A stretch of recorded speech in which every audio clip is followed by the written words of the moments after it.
యేసు ఆమెతో, నేను ఇంకా తండ్రి యొద్దకు ఎక్కిపోలేదు కనుక నన్ను ముట్టుకొనవద్దు.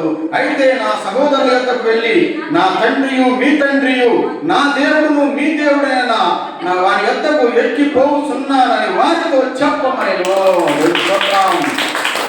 నువ్వైతే చూశావు, నీకు ఆ భాగ్యం దక్కింది, నేను నీకు కనిపించా, నువ్వు ఒక ధన్యురాలయ్యావు. అప్పుడు మనకి దూరం వస్తుంది, ఎందుకంటే మనం పాపంతో ఉన్నాం కాబట్టి. అప్పుడు మనకు తండ్రిగా లేడు, దూరం అయిపోయాడు ఆయన. సాతాను మనకు తండ్రి అయిపోయాడు, ఎందుకంటే సాతాను తంత్రాల్లో మునిగి మన ఇష్టం వచ్చిన ఆచారాల్లో బతుకుతున్నాము. ఇప్పటికీ చాలా మంది అదే స్థితిలో తెలుసుకొని ఉంటున్నారు.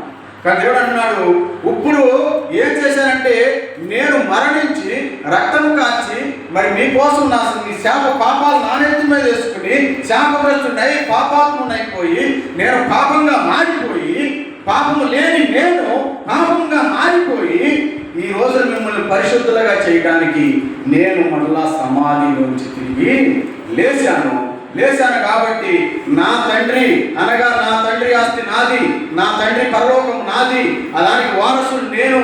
నన్ను బట్టి మీ ఎడల రక్తం కాచిన విధానాన్ని బట్టి నేను ఇప్పుడు మిమ్మల్ని కూడా వారసులుగా చేసేసా, మిమ్మల్ని కూడా దత్తత చేసేసుకున్నా, మిమ్మల్ని కూడా కొనేసా. ఎలా కొన్నానంటే నా రక్తం వచ్చి క్రైదం వచ్చి కొన్నాను. ఇప్పుడు నాకేదుందో మీకుంటుంది పరలోకంలో, నాకే ఆస్తుందో మీకుంటుంది. నేను స్థలం సిద్ధపరచ వెళ్తున్నాను, పరలోకానికి వెళ్తున్నాను. ఆ పరలోకం నాది కాబట్టి మీదే, ఆ పరలోక సంతోషాలు నాయి కాబట్టి మీవే. నన్ను నమ్మి నా కొరకు ఎవరైతే శ్రమ పడతారో, నేను శ్రమ పడ్డాను కాబట్టి తిరిగి లేచా.